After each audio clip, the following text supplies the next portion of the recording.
You are listening to Talking Star Wars.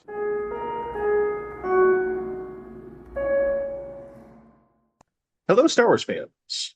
I'm I, Alex. and I'm Connor. And today we're going to be taking a look at a continuation of our last episode where we're talking about specific materials in the Star Wars universe that have prominence. Last week we talked about kyber, the crystalline substance that's used to power lightsabers and other weapons of mass destruction. And now we're going to be taking a look at two different, more defensive materials. Yep. This week we will be diving into Beskar, used by Mandalorians and those who have attempted to conquer the Mandalorians, as a strong metal used in their armor and certain weapons.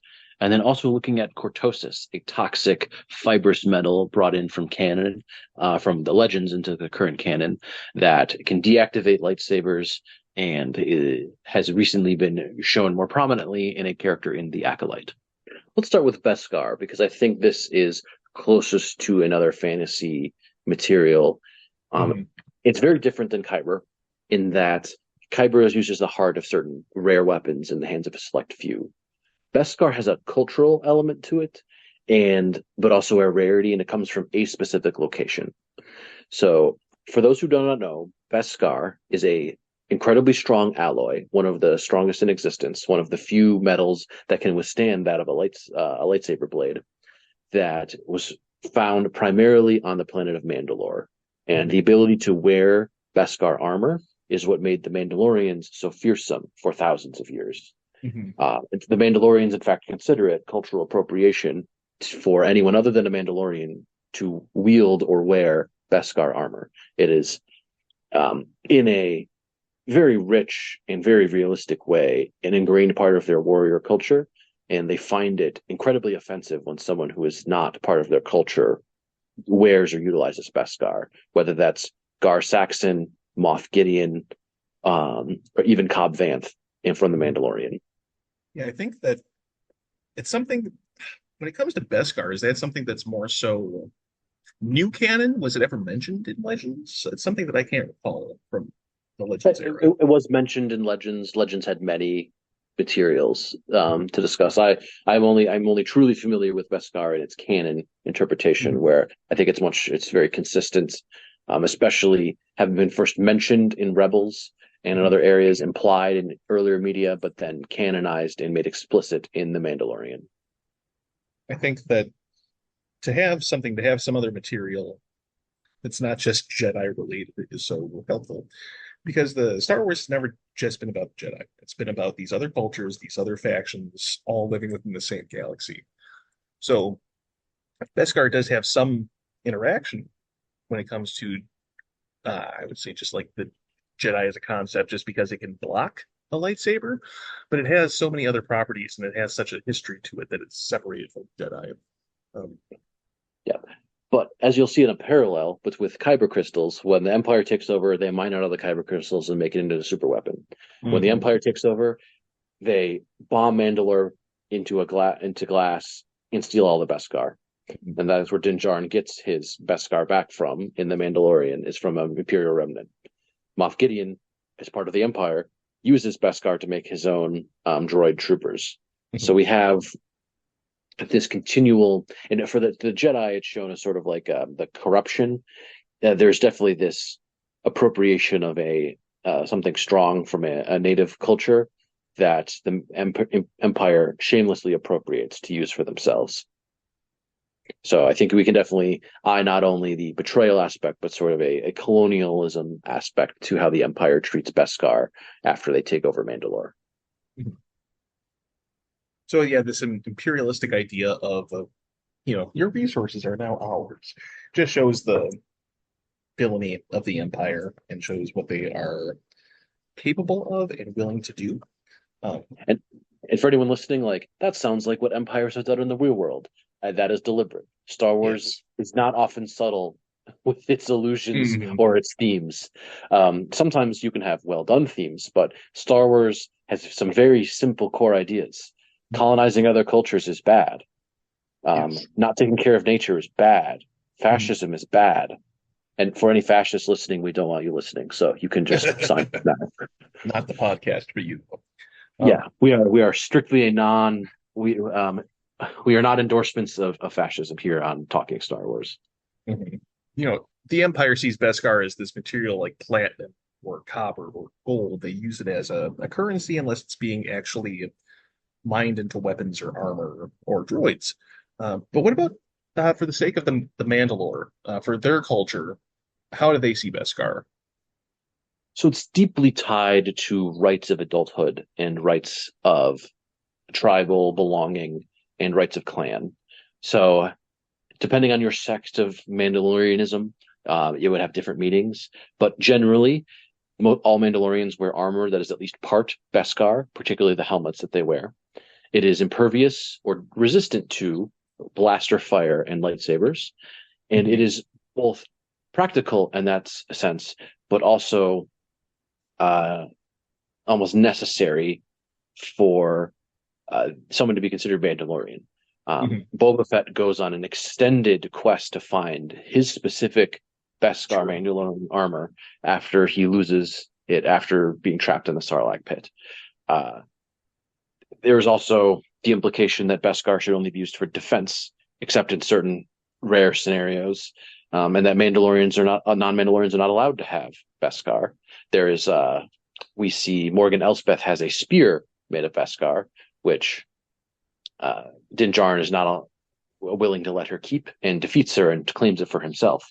But even he is then told by the leader of his sect that the spear must be changed back into armor because Mhm. Beskar culturally is for defense, not for attack.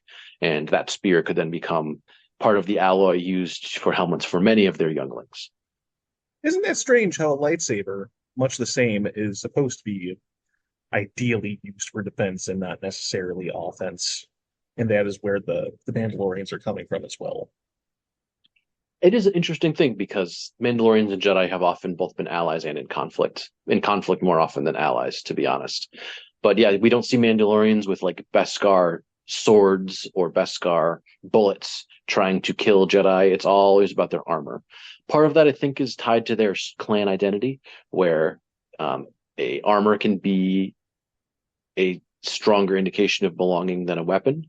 But I think Mhm. it also shows that while the Mandalorians are a warrior culture, often a violently reactive, uh, damaging warrior culture that really needs to figure out its own cultural shortcomings, that they have learned from past mistakes. I bet there were. The fact that the Beskar spear exists shows that it has Mhm. not always been the case that Beskar was only used for defense, but that the taboo against breaking and losing Beskar, or the need for it to preserve the lives of the clan, became more important than simply Mhm. killing enemies. Right. There are other Yeah. weapons that can kill someone. A blaster works just as well, but Mhm. there's very little that would mark you as a member of the clan if you're not wearing your armor. Or the whistling birds. I don't know if those are Beskar necessarily, but yes, That they is they that have. that is the exception. That's Mhm. like um, other people can't use Beskar's weapons, and we really shouldn't have the Beskar spear. But hey, the whistling birds are technically mounted in the vambrace of an armor, so Right. Yes. we're allowed to Yeah. break our own rules if call it a cool name and make it part of our traditions. Because hey, they're still a warrior culture. So yeah, So when it comes to the Beskar, we draw up the illusion of how we have the Empire stealing from this culture something that is very valuable to them. Um, is there anything else in regards to Beskar uh, that we can pull up before we talk about how it's connected to other mythological and real world substances? I think that about covers it. Is used for defense. It's definitely part of um, the natural resource that is key to a specific culture and planet, which is always interesting to see in Star Wars, which has generally leaned towards a more pan-galactic culture in its inception. But then we see these individual planetary and cross-planetary cultures that thrive among certain groups of people. So Mhm. I think Beskar is just a sign of that. As far as its properties, I think it's pretty well known and depicted, um, and it's also really cool. So Mhm. we're generally fans of Beskar here on the Talking Star Wars podcast. Yes. As far as I don't know, it's kind of like real world materials. It almost reminds me of uh, shoot, what is turquoise? It reminds me of turquoise in Native American society, where turquoise is something that was very prominent to culture, and then has kind of been acquired and used, exploiting the culture. Um, Yes. So turquoise or lapis lazuli or even meteorite iron, where it's a found material of sharply limited quantity that's reserved for a particular few or a particular culture. mhm. Um, so I think you could use that real world lens, certainly. In a more fictional lens, I think the obvious allusion is the mines of Moria and mithril in Lord of the Rings. Mhm. I can see that for sure. I mean, you literally have in the Mandalorian season 3, they descend into the abandoned mines populated by orc-like creatures, where once the great foundry rang out and is now silent, and a small band must make their way there. I Mhm. mean, it's they instead of Pretty one-to-one diving too comparison. greedily and too deeply, they had ambitions that were too wide and too strong, and so were crushed by the Empire. But the end Mhm. result is the same. You know, much like Smog steals, or Morgoth and the rest have stolen mithril from the dwarves since time immemorial, we have the Empire stealing all the Beskar from the Mandalorians. Mhm. Yeah, I see that. That's very clear. And just from the similarities of the materials themselves, this invulnerable, undamageable metal, it's a clear connection from one franchise to the next. Yeah, Frodo getting survived a spear attack from a cave troll is the same as Din Djarin being able to tank a blaster bolt to the chest. You know, Mhm. it's the ability of someone wielding this special material to survive attacks that would kill a lesser person. It's Mhm. heroic fantasy at its finest. Yeah. I mean, the plate of mail worn by the plates of divinely enchanted mail made by the heroes in the Iliad. Um, Mhm. you know, all of the tools that the Argonauts had, or that Hercules in his lion skin made from the Nemean lion. Mhm. So it's you can view all of these through the lens of this mythological almost material. Cortosis, our last material of the day. Cortosis was much more common in legends. It was specifically mentioned as being present in Knights of the Old Republic as the reason that a vibroblade could go toe to toe with a lightsaber, in Mhm. that the blades at that time were woven with a Cortosis weave, as was much armor. That Yes. is not how Cortosis works in the present canon, but it's a legacy as a material similar to Beskar, where it can stand against a lightsaber, but in current canon in a much different way. In our current canon, we see it come up in the High Republic, which makes sense. It's something that is more so an ancient material. It doesn't seem to be so much like, oh, Beskar, in that Beskar is so easily mined and cultivated. Um, Catorsis has something darker behind it. So cortosis in the current canon does exist. It was present as sort of just this metal you could weave into other materials in legends to make it resistant to lightsabers. Mostly as we want to have some antagonists that can go toe to toe with Jedi. What do we give them? That's not an electro blade that can do that. Mhm. It has a more deliberate construction in current canon, when they made a turn to make Jedi less gamified and Mhm. more mysterious and mystical. So we see Cortosis in currently just two canon works of media that I'm aware of. There is Thrawn Alliances, which is a split story between Thrawn as Grand Admiral Thrawn working with Darth Vader, Mhm. and then in the past when it was Captain Thrawn and his alliance with then General Anakin Skywalker as they fight against a separatist droid factory. Mhm. And we see in this separatist droid factory that they are manufacturing Cortosis droids, which are resistant to blaster fire and to. They will, in fact, connection with Cortosis will actually disable a lightsaber for a period of Mhm. time, as the Cortosis sends energy feedback and overloads the lightsaber. Sure. Uh, and but the downside of Cortosis is that it is fibrous and brittle. It does not Mhm. make a strong alloy, so it has to be very carefully managed, and it is incredibly toxic to life and to mine out.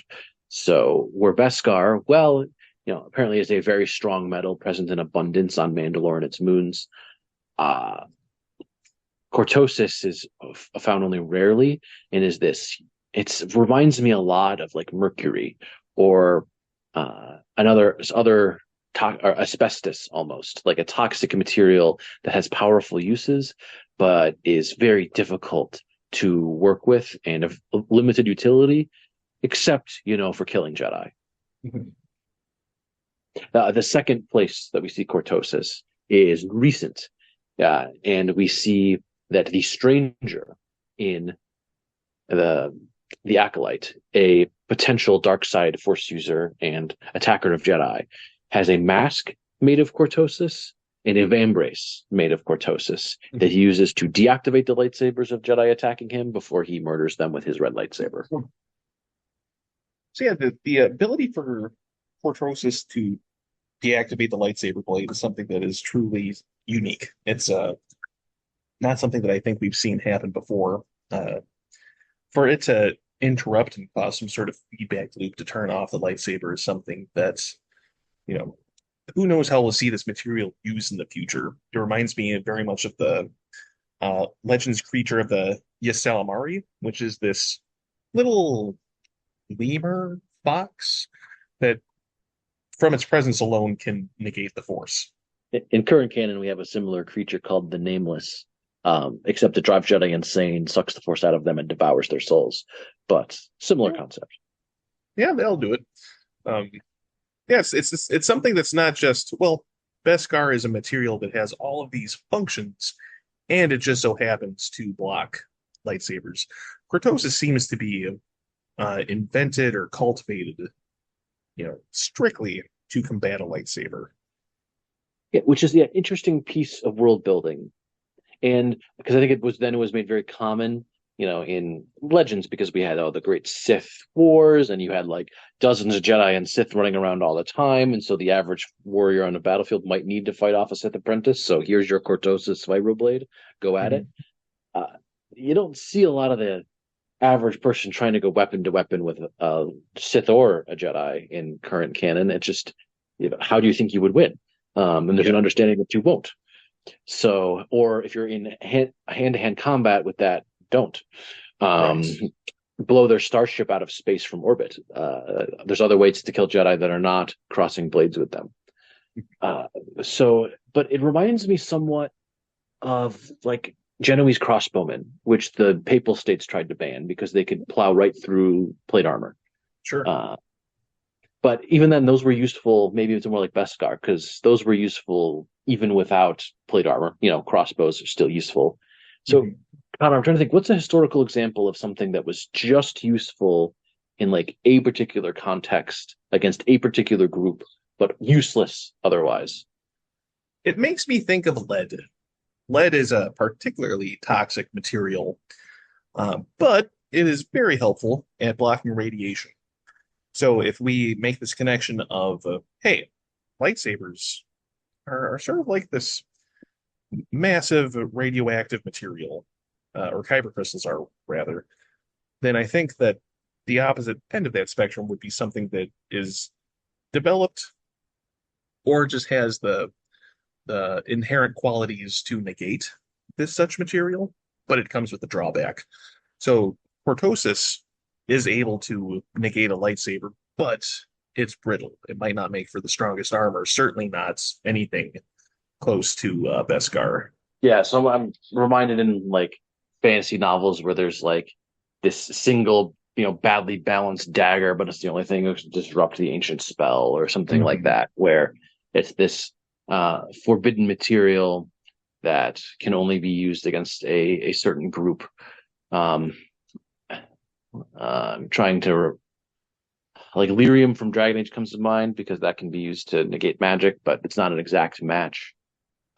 So one piece of sort of interesting media that reminds me of is there's a material, like a brass material from the Foundation, which is the SCP sort of online shared media universe, where there's a material where it's soft and brittle, but it can block the effects of reality changes, and so its only use is to do that. So that reminds me of that present. As often, if you look it up, sometimes it's called telekill, which edgier writers will use. Mhm. But so it reminds me of that, or um, other like rare materials that can. So it's definitely the closest to like this paranatural, paranormal almost aspect of Star Wars, where this is only used. It's like silver. That's what it reminded me of. It's like using Uh, silver to kill a vampire. oh, sure. Like silver makes a terrible weapon. Yeah, just brittle and soft. Yeah, but Witchers use a silver lined sword to kill monsters in the Witcher series. So I Mhm. think that is our closest allusion to the presence of Cortosis. That makes sense. Yeah, for all of its supernatural properties, but its physical weaknesses. Yeah, but it's necessary for that work. I knew Mhm. there was something. Yeah. So if anyone listening can think of another analogy to Cortosis from other media, please do let us know. Connor and I are certainly not omniscient Yes. or all knowing. Well, Star Wars fans, that was our next installment of the special materials and substances in the Star Wars universe. Yeah.